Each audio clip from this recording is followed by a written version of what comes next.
Des débris d'avions jonchent le sol gelé au-delà du cercle arctique. C'était grave. A737 s'est écrasé. On n'y croyait vraiment pas. Généralement, on ne réchappe pas à un accident dans le Grand Nord. C'est mon premier crash. Mais une coïncidence extraordinaire va sauver la vie à quelques rescapés.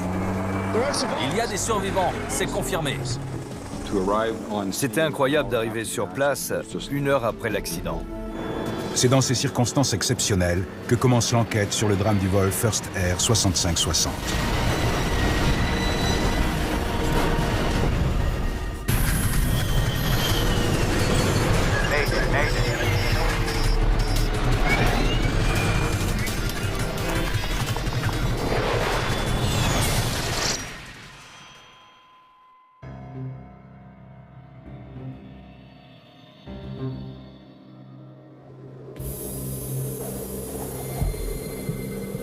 L'Arctique canadien est une des régions les plus inhospitalières du globe. Les hivers y durent 8 mois et les températures plongent jusqu'à moins 40 degrés.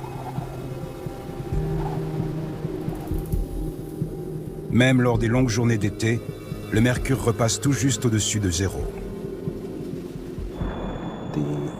C'est un endroit où les arbres ne poussent plus. Quasiment stérile.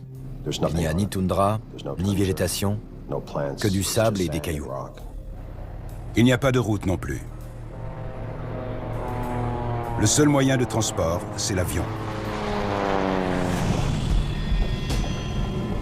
Et quand un appareil s'écrase par ici, les secours tardent à arriver.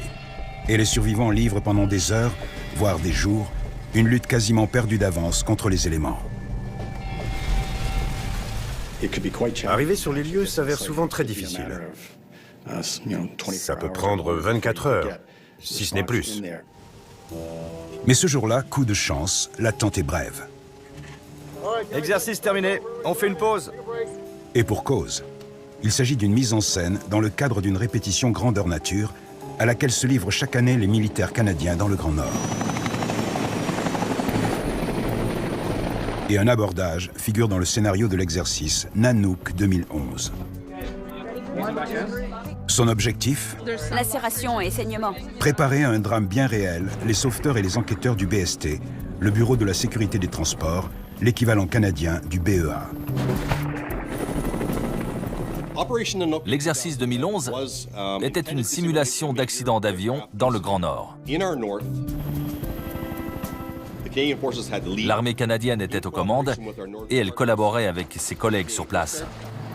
La garde côtière, les pompiers, Fracture non déplacée. le BST Urgence niveau 2. et la marine de guerre américaine. Maniez-vous, l'heure tourne! L'adjudant maître Greg Smith est spécialisé dans la recherche et le sauvetage au combat. Le scénario est aussi réaliste que possible. Parce que lorsqu'on voit quelque chose qui semble réel, on réagit comme on le ferait dans la réalité. L'exercice se déroule près de Resolute Bay. Cette bourgade de seulement 230 habitants accueille un des principaux aéroports du Grand Nord, le seul de la région à être équipé d'aide à la navigation permettant de faire une approche aux instruments. Il y a un ILS, le système d'atterrissage aux instruments, qui équipe tous les aéroports du sud du pays et qu'utilise la plupart des principaux avions de ligne. Il est très précis. Nanook est un exercice d'une telle ampleur que les forces armées prennent en charge le contrôle aérien de l'aéroport. CYRB, continuez approche. Visibilité 18 km et demi. Un C-17 à destination de Resolute Bay transporte du personnel médical et militaire, ainsi que les enquêteurs du BST participant à l'exercice Nanook. Faites voir le matériel. Il faut prendre en compte un grand nombre d'éléments quand on va dans une zone isolée du Grand Nord. Il y a la logistique pour s'y rendre, mais sur place, une des difficultés, c'est de survivre. On a besoin de tentes, de chauffage, de nourriture et d'eau. L'entraînement est des plus formateurs. Le jour où il faudra le faire pour de vrai, ce qu'on aura appris nous sera utile. C'est YRB, First Air, 6560. Un vol commercial est en approche. First Air 6560, je vous écoute. Heure estimée d'arrivée, 16h43.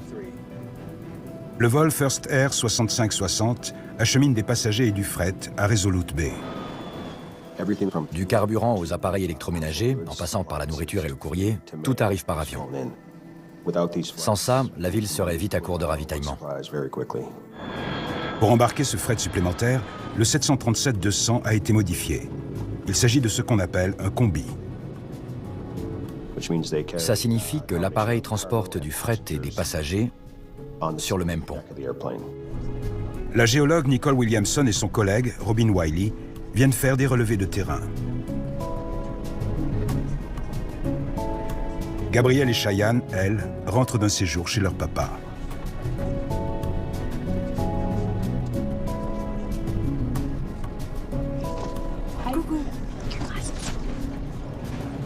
Les fillettes sont inséparables. Elles étaient très proches, autant que deux sœurs peuvent l'être. Elles riaient ensemble, elles jouaient ensemble, elles faisaient des bêtises ensemble. Le 737-200 a décollé de Yellowknife 1h30 plus tôt et doit atterrir d'ici une trentaine de minutes. Vent du 180 à 8 nœuds. Diplômé d'une école de commerce, David Air est finalement devenu pilote. Et il est entré chez First Air en 2007. 6560 reçu, merci.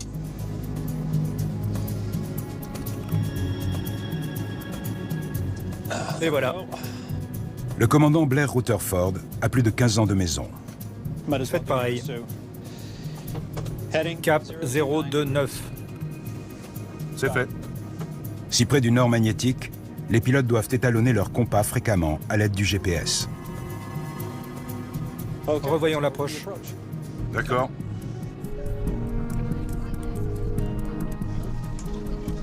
Tu veux que je t'aide? D'accord. À ton tour. Alerte altitude réglée. À cause de l'épais brouillard, l'équipage va se fier au pilote automatique pendant l'approche. Checklist terminée. Pilote automatique. Branché. Les pilotes n'auront donc pas à s'aligner sur la piste en visuel. C'est l'ordinateur qui s'en chargera jusqu'à ce que les deux hommes soient prêts à se poser.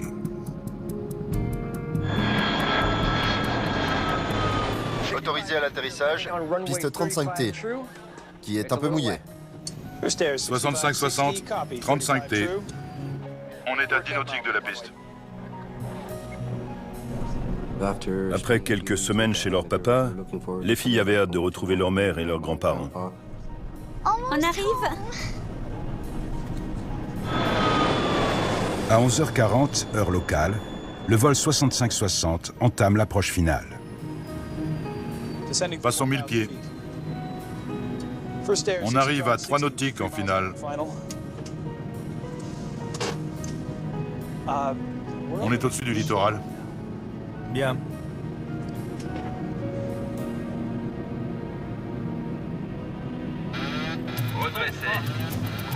Soudain, une alarme retentit. Remettez les gaz. Apparemment, le combi vole trop bas. Mais les pilotes ont du mal à le croire, car ils ne voient pas la piste. Les gaz. Remise de gaz. Le commandant interrompt l'atterrissage, mais il est peut-être déjà trop tard.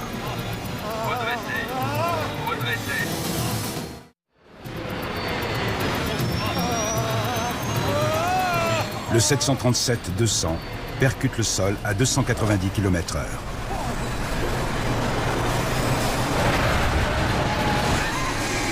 Il dérape sur le sommet d'une colline. Aussitôt, il est la proie des flammes.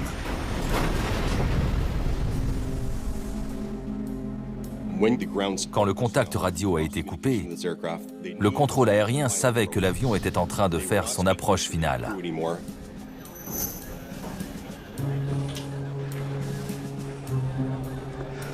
First Air devrait être arrivé. Vous rigolez. Appelez. Est-ce qu'on croyait à un accident? On ne voulait pas, à cause de la dimension humaine. Mais il a vite fallu se rendre à l'évidence.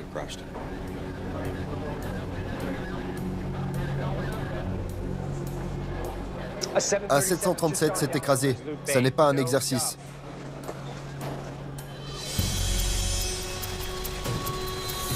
Seule priorité, porter secours aux rescapés. On espérait qu'il y aurait des survivants, même si c'était grave. La petite Gabrielle Pelkey vit un véritable cauchemar. Elle avait une jambe cassée, des coupures, des bleus. Et elle s'inquiétait pour sa petite sœur, Cheyenne.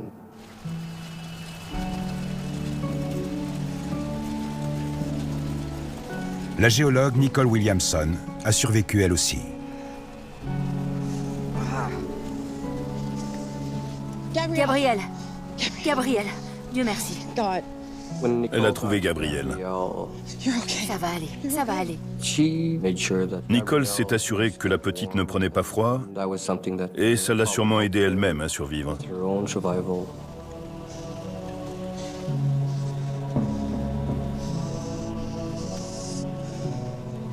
C'est mon premier crash. Oui. Moi aussi, ma chérie. Moi aussi. En entendant ça, Nicole a compris toute l'innocence de la petite. Bon. Pour survivre, elles se sont occupées l'une de l'autre. En errant au milieu des débris, elle ne découvre qu'un seul autre survivant, Robin Wiley. Ils se sont éloignés pour se mettre en sécurité et ils ont attendu en espérant que tout se passerait au mieux. En état de choc, les rescapés grelottent par une température avoisinant 0 degré. L'hypothermie pourrait bien avoir raison d'eux.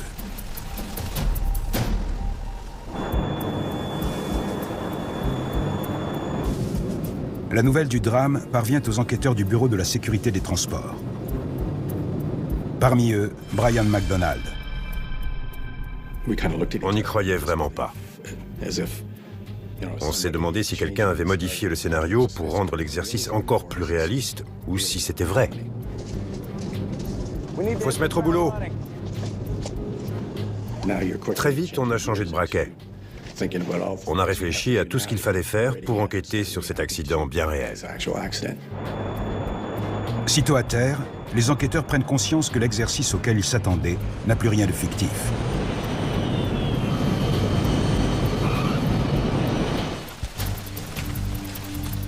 Seul point positif. Étant donné la tenue de l'exercice Nanook, les secours arrivent sur place 20 minutes seulement après le drame.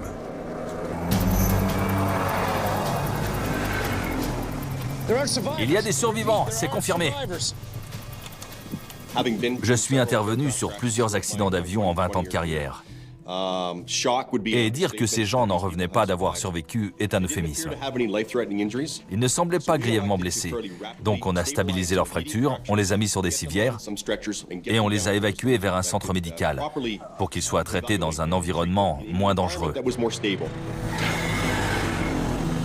Les services d'urgence passent l'épave au peigne fin, mais constatent rapidement qu'il n'y a pas d'autres rescapés et que le bilan se monte à 12 victimes. Vous avez trouvé Cheyenne? La petite sœur de Gabrielle est au nombre des défunts. Apprendre une chose pareille, c'est toujours difficile pour un enfant.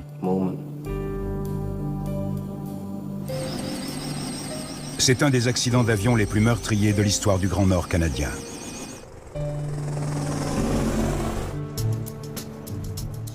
Vous êtes du BST?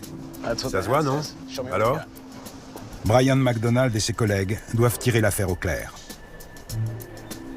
On est ici et l'avion est tombé à 2 km. J'envoie une équipe dès que possible. Et il nous faut un bureau. C'était incroyable d'arriver sur place avec une équipe au grand complet et bien équipée, 1 heure après l'accident.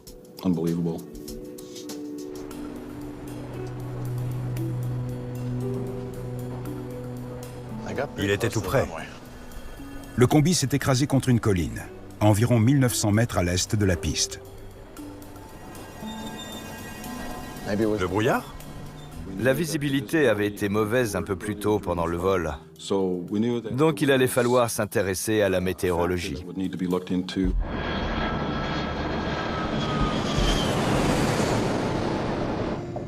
Surprise, du brouillard.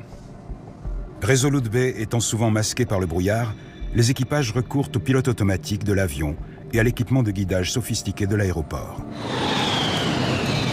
Le système d'atterrissage aux instruments, ou ILS, permet de se poser quand la visibilité est mauvaise. L'ILS comprend un radiophare appelé localizer qui émet un faisceau d'alignement de piste dont le pilote automatique se sert pour approcher du sol. Quand on ne voit pas la piste lors de l'approche, on compte sur l'ILS pour aller jusqu'à un endroit d'où on la verra. Revoyons l'approche. D'accord. Les conditions ne sont pas super, mais au moins on pourra faire une approche ILS. L'ILS était-il en panne? Le pilote automatique a-t-il été incapable de capter son faisceau? Quelle que soit l'enquête, on procède par élimination. On étudie toutes les opérations qui ont été effectuées et on vérifie qu'elles se sont déroulées normalement. Très vite, le BST conclut que l'ILS était opérationnel. Un avion a utilisé cet équipement 25 minutes seulement après l'accident du vol 65-60. On a déterminé que l'ILS fonctionnait normalement. En revanche, les enquêteurs ne sauront si le pilote automatique l'avait intercepté qu'après l'analyse de l'enregistreur de paramètres et de l'enregistreur phonique. Les secouristes ont découvert les boîtes noires au bout de 12 heures. Et on les a envoyées au laboratoire du BST à Ottawa le lendemain.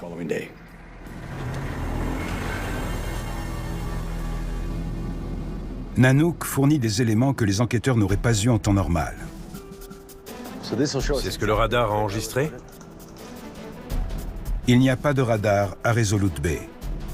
Mais les militaires ont installé un équipement temporaire pour gérer l'augmentation du trafic pendant l'exercice. Les données du radar ont été capitales parce qu'elles nous ont fourni la trajectoire de l'avion. Sans ça, on ne l'aurait pas déterminé. Et en visionnant ces éléments, les enquêteurs décèlent quelque chose de très inhabituel. Où est-ce qu'ils vont? Le 737-200 volait parallèlement à la piste au lieu d'être aligné sur son axe. Aussitôt, on s'est demandé pourquoi. Pourquoi l'avion avait-il suivi cette trajectoire? Comment un avion de ligne moderne, équipé d'un pilote automatique, a-t-il pu s'écraser contre une colline à près de 2 km d'une piste? À cette question, l'enquête va apporter une réponse inquiétante. Une fois l'incendie éteint et les fumées toxiques dissipées, les enquêteurs commencent l'examen de l'épave. Ils cherchent des indices expliquant pourquoi un 737 a dévié de son cap lors de l'approche. Que s'était-il passé du point de vue de la navigation? Pourquoi l'avion avait-il fait fausse route? Pourquoi n'avait-il pas corrigé sa trajectoire? Les enquêteurs font figurer l'emplacement de chaque débris sur un plan. On voyait où les roues avaient touché le sol. Ensuite, l'avion s'était de nouveau maintenu en l'air sur une certaine distance. Des morceaux avaient commencé à se détacher, puis le ventre avait touché et le Boeing s'était disloqué en 3 gros tronçons. La dispersion des débris est riche d'enseignements. Apparemment, le combi se dirigeait tout droit sur un radiophare omnidirectionnel VHF appelé VOR. En traçant un trait passant par le début de la finale et le lieu de l'accident, on arrivait à cette antenne VOR. Les pilotes ont-ils intercepté la mauvaise balise pour atterrir? Une antenne VOR émet un signal radio qui permet aux avions de localiser un aéroport, mais qui n'a pas pour rôle de les guider vers une piste précise. Pour cette manœuvre, l'équipage doit régler son système de navigation pour que le pilote automatique capture la fréquence de l'ILS. L'ILS envoie un faisceau. Et si on reste calé dessus, ni à droite ni à gauche, mais pile dessus, on arrive dans l'axe de piste au niveau du seuil. Les conditions ne sont pas super, mais au moins on pourra faire une approche ILS. Si l'équipage a programmé le système de navigation pour qu'il se cale sur l'antenne VOR de la colline plutôt que sur l'ILS de l'aéroport, il a commis une erreur. Et ce ne serait pas une première. Il y avait eu un cas similaire à la fin des années 80 à bord d'un 737. À l'époque, l'avion avait suivi des aides à la navigation très semblables à celles installées à Resolute Bay à la place de l'aide d'approche de la piste. Si les pilotes du vol 6560 ont commis le même impair, l'épais brouillard les a sûrement empêchés de voir la colline avant qu'il soit trop tard.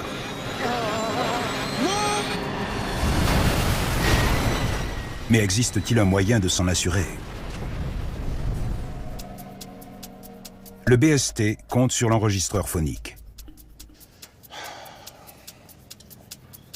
Voyons à quoi ces gars pensaient. C'est un spécialiste, John Stewart, qui analyse cette boîte noire. On allait savoir ce qui s'était passé dans le cockpit. Savoir ce que l'équipage avait vu, entendu et dit nous permettrait de comprendre sa perception des événements et donc ses décisions. Volet à 5. Volet à 5. Au départ, rien ne sort de l'ordinaire. Checklist terminée. Pilote automatique branché. Localizer capté. Glide slope capté. L'OPL confirme que le pilote automatique est bien calé sur l'ILS de l'aéroport. On dirait qu'il suivait bien l'ILS. La phraséologie glide slope capté confirme que le pilote automatique a repéré le bon signal, celui de la piste, et non celui de l'antenne de la colline. D'après l'enregistreur phonique, l'équipage faisait une approche ILS, donc il ne s'était pas écrasé à cet endroit-là à cause de l'antenne VOR. Par conséquent, rien n'explique la dérive de cap. En revanche, l'analyse de l'enregistrement révèle un détail stupéfiant. Le GPS dit qu'on dévie.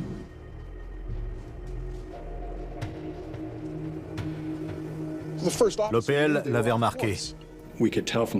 La conversation laissait entendre que l'équipage s'inquiétait du positionnement de l'avion.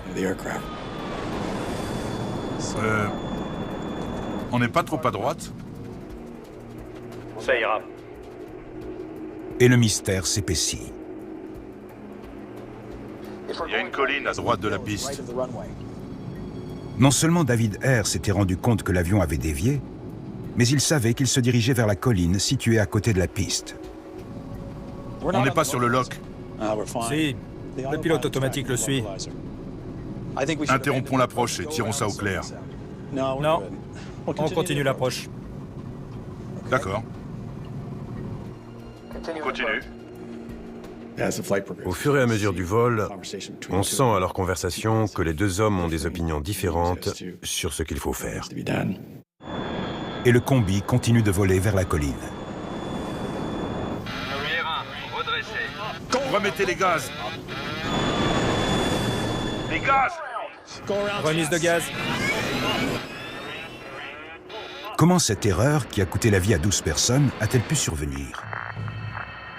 C'est ce qu'il faut maintenant déterminer. Pourquoi continuer de voler vers la colline?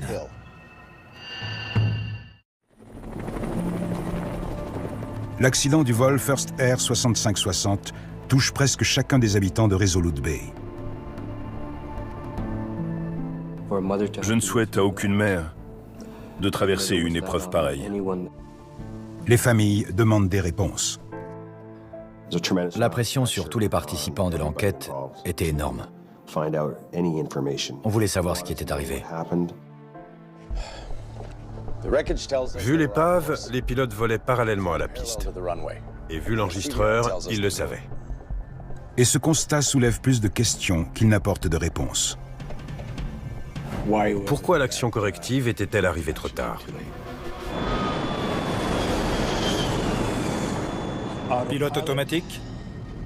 Branché. Localizer capté. Glide slope capté. Les pilotes suivaient bien l'ILS, qui aurait dû les conduire jusqu'au seuil de la piste. Dans ce cas, pourquoi n'y sont-ils jamais arrivés? On n'a que les données de la boîte noire. On avait l'enregistreur de paramètres. Permettra-t-il de faire progresser l'investigation? 2 degrés à cabrer. À l'aide des paramètres, Vitesse 168 nœuds. les enquêteurs recréent la trajectoire du Boeing. À gauche 2 degrés. Il y avait les éléments clés. Altitude, vitesse, cap, puissance, position des commandes. Et le faisceau d'alignement? Le BST s'intéresse au virage qui a orienté l'avion vers la piste. Ici, il tourne trop large. Et il ne se replace pas sur le faisceau. La trajectoire permet de déterminer à quel moment précis le 737 a commencé à dévier de son cap. Mais on ignore toujours pourquoi.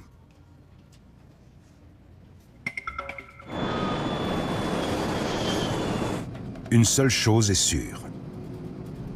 Le pilote automatique avait fonctionné pendant cette portion du vol. Pilote automatique. Branché. Pour atterrir aux instruments, le pilote automatique doit être en mode VOR-LOC. Localizer capté. Et apparemment, c'était le cas. On essayait de comprendre comment l'avion avait pu dévier de son cap alors qu'il avait été configuré correctement, que les boutons étaient dans la bonne position et que l'équipage avait appliqué la procédure d'approche ILS. Comment un matériel censé fonctionner correctement a-t-il pu conduire à un drame? Les spécialistes s'intéressent à nouveau aux paramètres du vol. Et l'action sur le volant? Le virage commence correctement, en douceur. C'est le pilote automatique. C'est le pilote automatique qui a entamé le virage. Mais une modification dans les paramètres laissait supposer qu'il s'était passé quelque chose après. Ça change ici. Ces à-coups sont d'origine humaine. Il était sur manuel. Il semble que le pilote automatique soit passé sur manuel au cours du dernier virage. Un mode avec lequel il ne dirigeait plus l'avion vers la piste.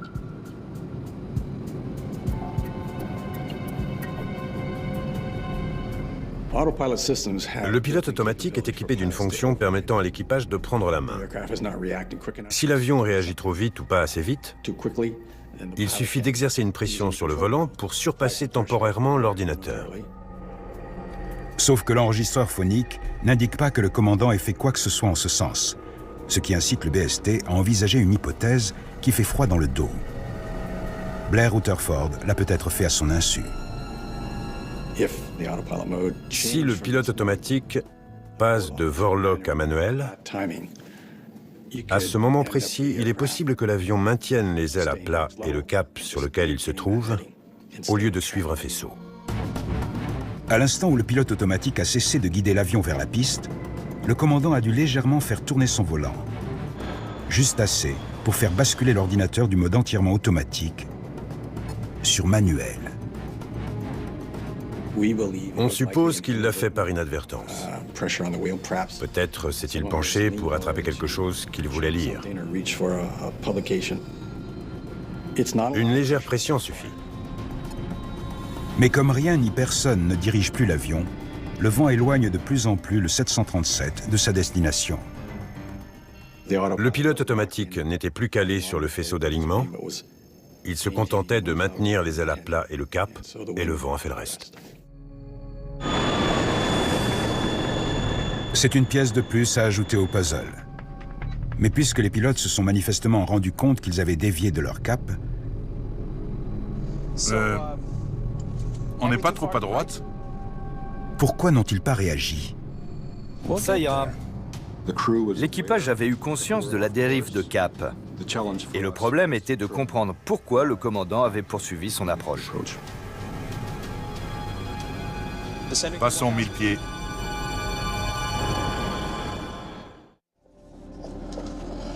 Imaginons le vol de l'intérieur. Pourquoi les pilotes n'ont-ils pas corrigé la dérive du cap qu'ils avaient pourtant constatée? Pour le comprendre, il faut entrer dans leur tête. On devait comprendre quel sens les événements avaient eu pour eux. Qu'avaient-ils vu et entendu? Avaient-ils remarqué que certains afficheurs changeaient? Quels facteurs avaient conduit ces individus aux décisions qu'ils avaient prises, en plus de ceux qu'on connaissait grâce à l'enregistrement sonore?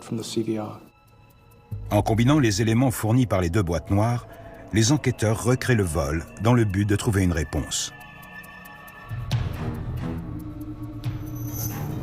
Pilote automatique. Branché. Localizer capté. Glide slope capté. Pilote automatique en mode Vorlock.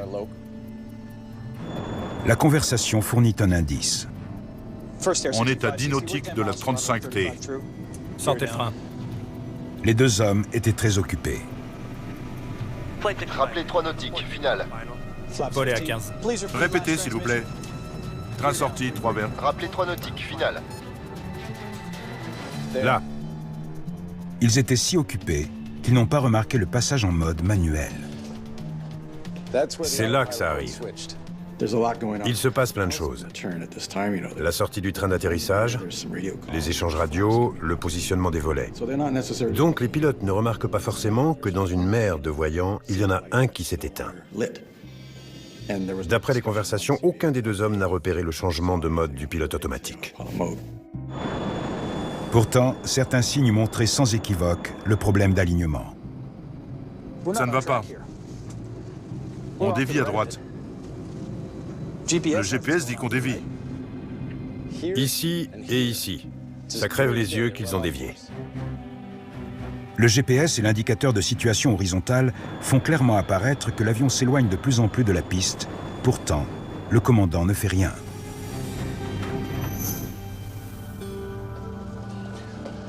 Alors, que s'est-il dit? C'est l'enregistreur de paramètres qui va répondre à cette question capitale. Son compas déviait. Le pilote s'est écarté de 17 degrés. C'est ce qui a donné l'illusion à Blair Rutherford que son avion allait en direction de la piste.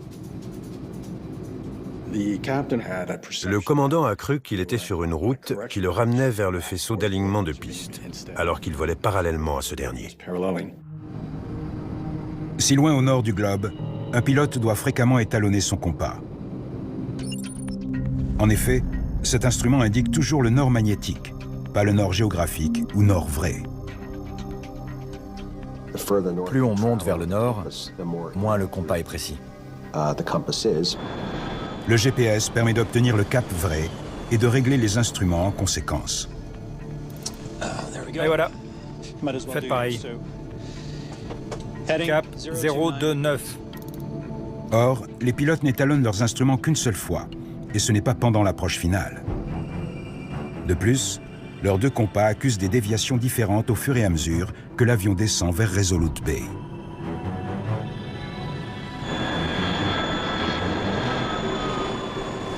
Le compas de Rutherford lui a indiqué qu'il volait au 331, directement vers l'axe de piste. Mais, en fait, il volait au 348 en direction de la colline. Cette inexactitude a sûrement incité le commandant à penser que le pilote automatique ramenait l'avion vers la piste. Un avis que ne partageait pas son OPL. On n'est pas sur le lock. Si, le pilote automatique le suit. Que deux pilotes aient chacun une perception différente de la même situation pose problème. Il aurait fallu n'en avoir plus qu'une. Mais lors de ce vol, ça n'a pas été le cas. L'OPL a tenté à plusieurs reprises d'avertir le commandant. Interrompons l'approche et tirons ça au clair. Non, on continue l'approche. D'accord. On continue. Plus le vol se prolonge, plus le fossé entre les deux perceptions se creuse. Train sorti, 3 verts. Volé à 40. Sorti. Les événements s'enchaînent assez vite. Les tâches s'accumulent et ça se ressent au ton de la voix. Pour vous, c'est bon? Détendez-vous. C'est arrivé à un collègue. On va retourner sur la piste. Si vous le dites. Et quand l'avion ne retourne pas vers la piste, le commandant ne comprend pas pourquoi. Remettez les gaz. Mais à ce moment-là, Les gaz! Remise de gaz. l'avion n'a plus le temps de fournir une poussée suffisante pour reprendre de l'altitude. Et 2 secondes plus tard, il percute la colline.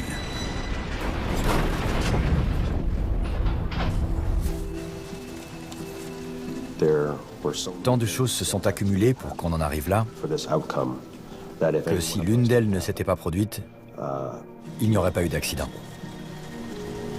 Le mystère du drame de First Air est enfin élucidé. À un détail près. Pourquoi le commandant n'a-t-il pas écouté celui qui a essayé tant bien que mal de l'avertir du danger?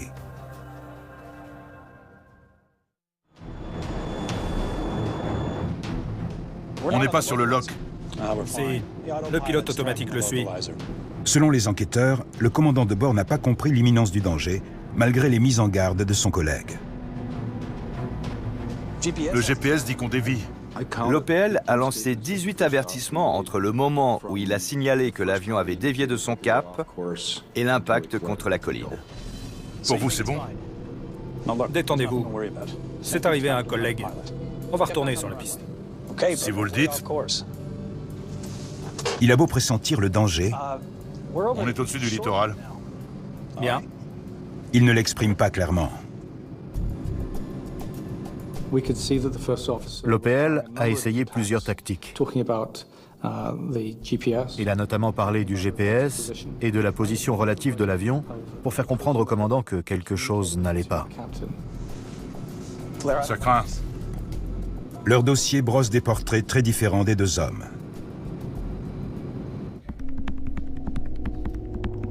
L'officier pilote de ligne était qualifié depuis peu sur 737 et comptait moins de 5000 heures de vol.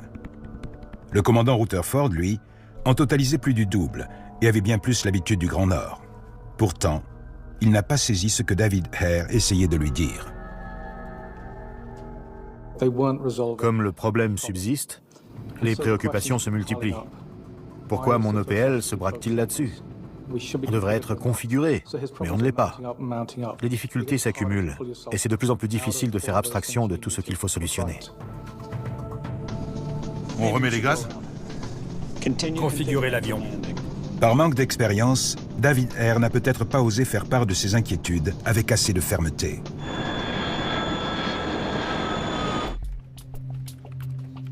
Le BST propose plusieurs recommandations importantes. Notre travail consiste à repérer les carences pour que le secteur aéronautique et l'organisme de contrôle prennent des mesures pour atténuer les risques. C'est notre raison d'être. Le bureau exhorte la compagnie à revoir la façon dont ses pilotes étalonnent leur compas. Bonsoir. Et à instaurer une politique claire au sujet de la prise des commandes de la part des OPL lorsque la situation l'exige.